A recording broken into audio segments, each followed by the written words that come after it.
What's up, everyone? This is Dr. Webb here. Thank you guys for watching this video. Make sure you subscribe, as I'll be posting new videos every Monday, Wednesday, and Friday at 5 p.m. Central Standard Time.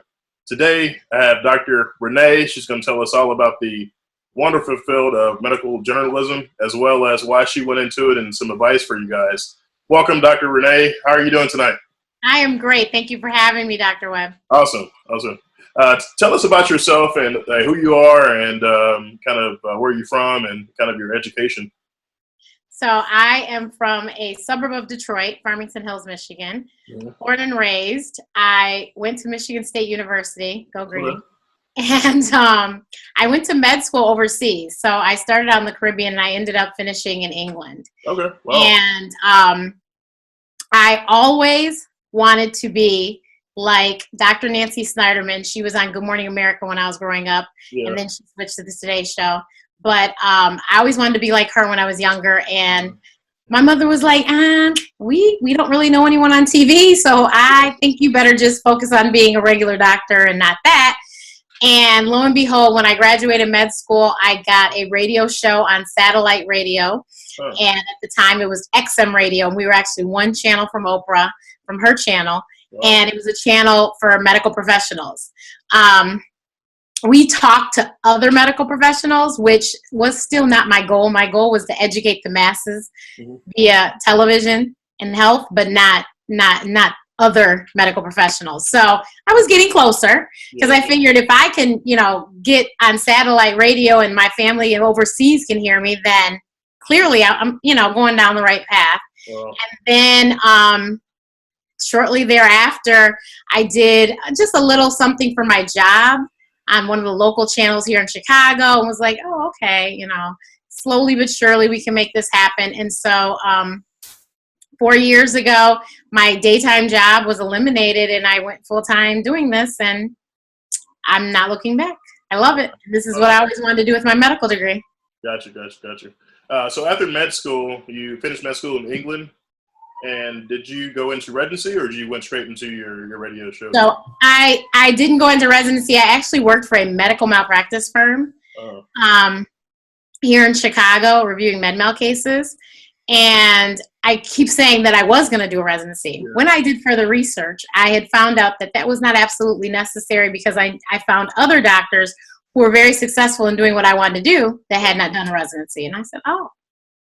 So when I figured that out, I was like, okay, well then I don't need to do that, but I need to figure out how to get to where they're at, though. Gotcha. Yeah, it's good to hear other people's paths, especially everyone thinks med school, residency, then go into work. But I've never met anyone who kind of took your path, so that's really inspiring to hear. There's lots of other avenues out there in medicine that you can pursue without even going through residency, and you still have a medical degree from that. Describe a typical day for you.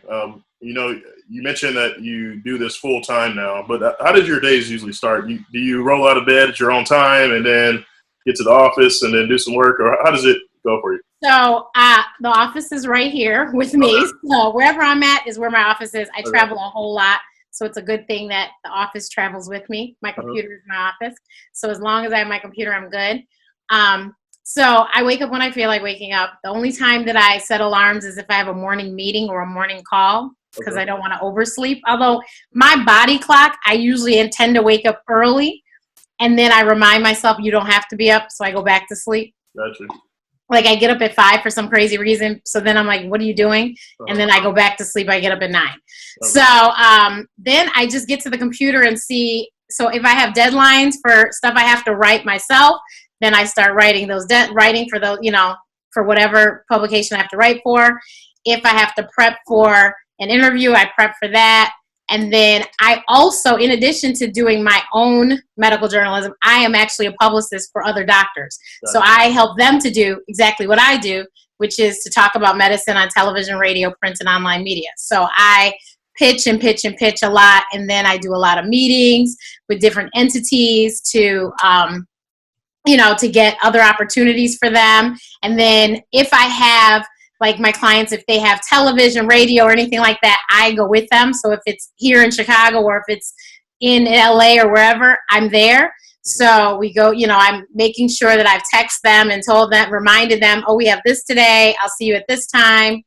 So I just stay on top of my stuff and their stuff and Gotcha. Keep it moving. As a medical journalist, do the outlets, do they contact you for certain topics or certain conditions, and then you do your research on it and then speak on it? Or can you talk about that kind of? So originally when I first started, I would reach out, and now I can't be through social media, and I have my own YouTube channel. And my LinkedIn has really been a godsend. A lot of people have seen my work. I have a reel and everything. So now they'll contact me, or they'll contact someone who will say, so-and-so is looking for this. Can I give them your information? I'm like, of course. And so there's topics that I'm very passionate about. Asthma and allergies I'm very passionate about because I have both of those. I've had severe asthma my whole life. I've had food allergies my whole life. Oh. And, but other topics that I don't talk about all the time, I'm like, oh, well, let me, whatever it is, I'll do research and make sure that I know the latest things that are going on with it. I just did for the American Heart Association, I did a heart health talk for a sorority here in town. And, I do talk about a lot of the health disparities in the African-American community on my blog often. So some of the stuff I've talked about tons and tons of times, so I already know. Okay. And to become a medical journalist, does that require any formal education, or is it kind of OJT? As you go along, you can learn how to do this? So now they actually do have courses of study. I know Northwestern at one time had one. I'm not sure if they still have it. A young lady actually reached out to me via Facebook, and she wanted to go into it. And now she's in a fellowship with it, and I believe it's through Georgetown. So slowly but surely they're creeping up and they're starting to get stuff. One of my last interviews on ReachMD was with Dr. Ian Smith.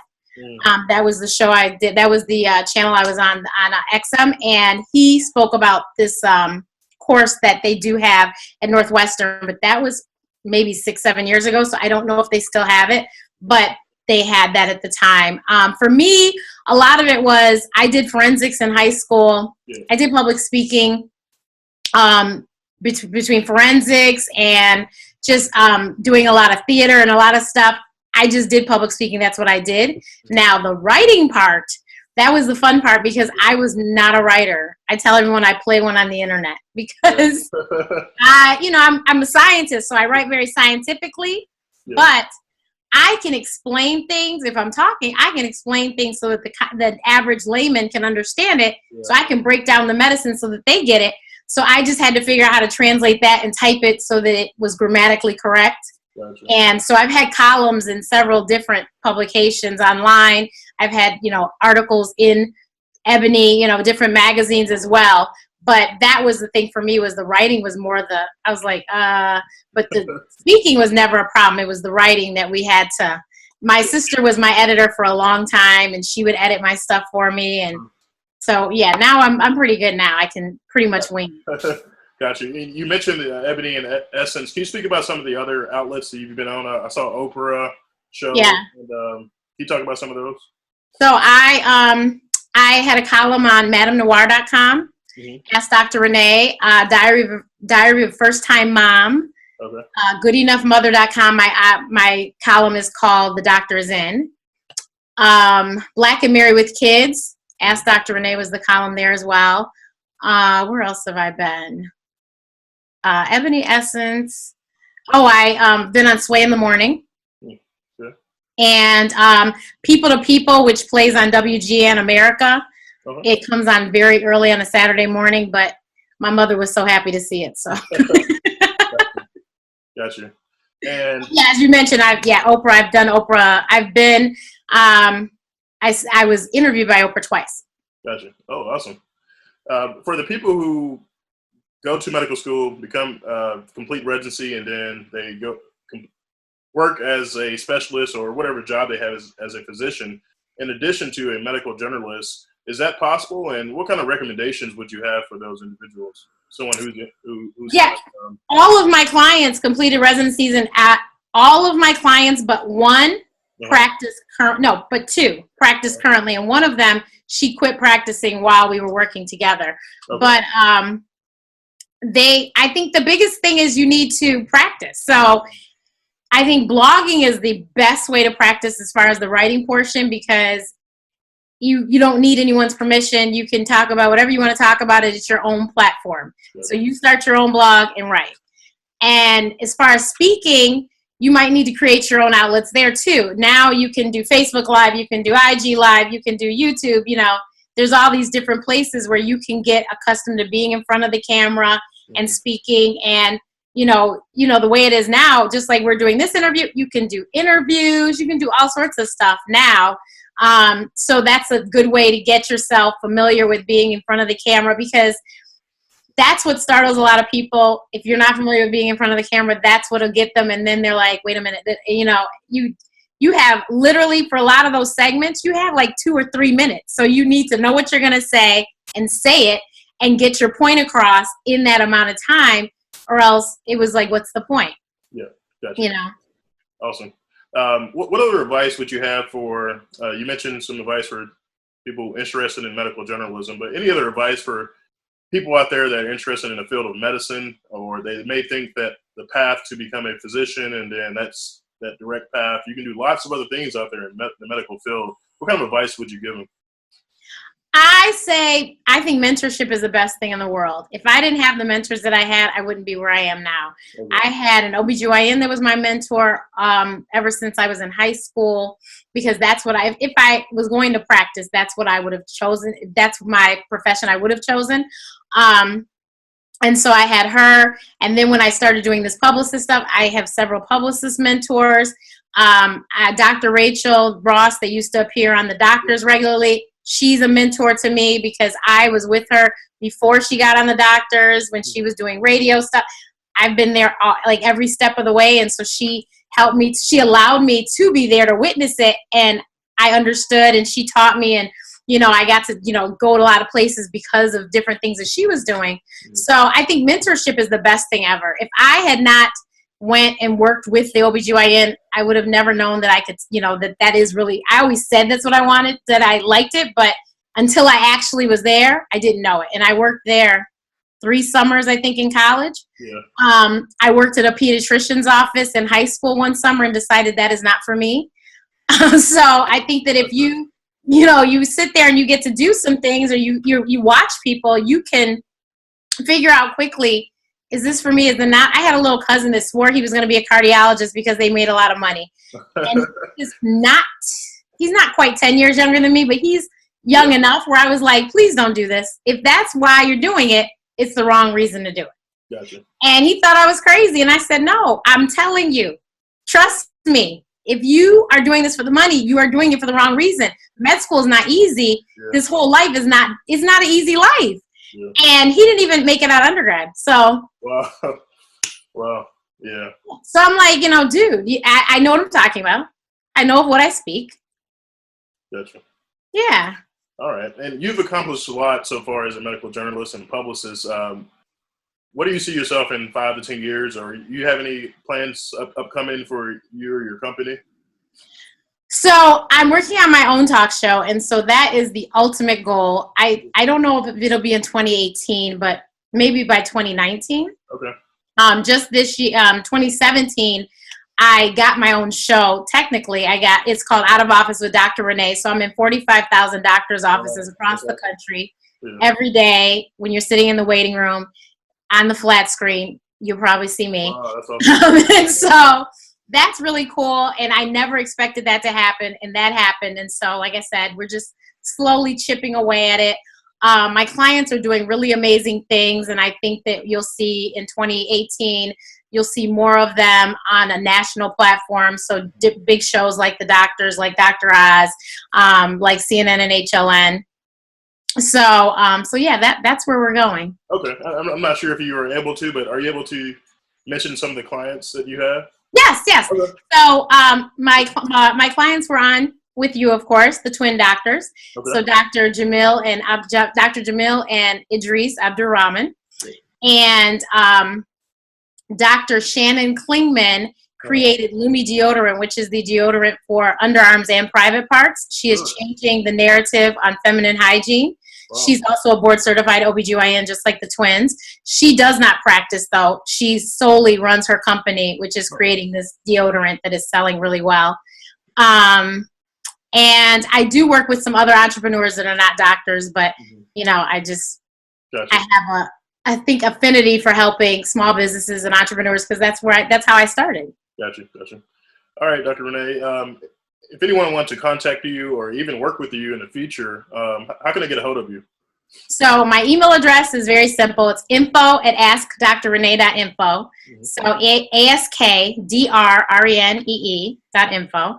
And my website is obviously askdrrenee.info. And I'm Ask Dr. Renee on all social media platforms. So YouTube, Twitter, Instagram, Pinterest, Facebook.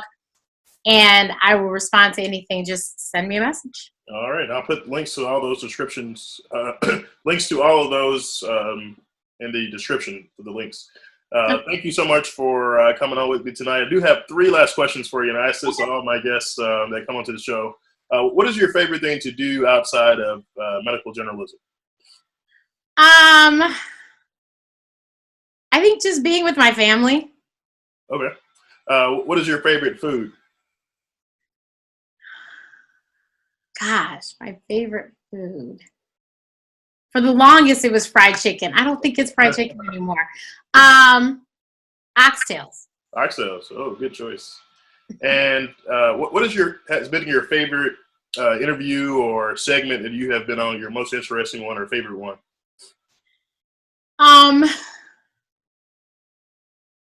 I guess it was the first time that I sat down next to Oprah. Yeah. How was that interaction? It was really amazing. It was an out-of-body experience. Like, my whole head, I had a whole conversation going. And so when I watched the video, I was in shock that I made sense, because I literally had an entire dialogue going in my head.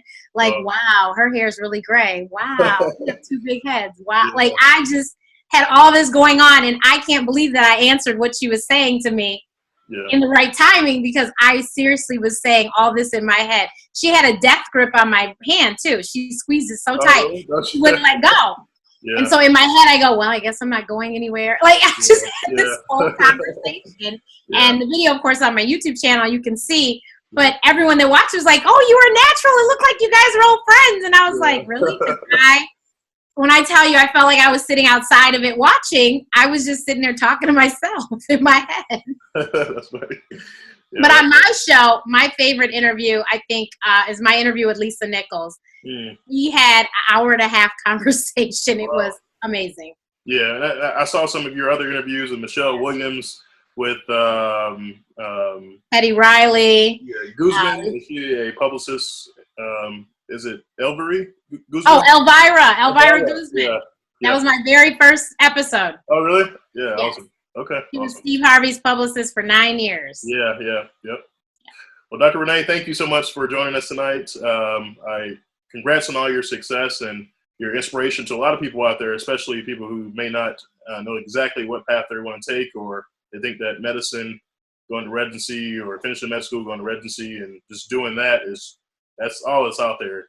That's an inspiration to a lot of people, and including myself. So thank you for coming on tonight. Well, thank you, and great, and congratulations to your success. I've seen your YouTube numbers. I was like, good Lord, I know the struggle is real to get those YouTube numbers. So. Thank you. Everyone else, thank you guys for watching this video. Make sure you subscribe, as I'll be posting new videos every Monday, Wednesday, and Friday at 5 p.m. Central Standard Time.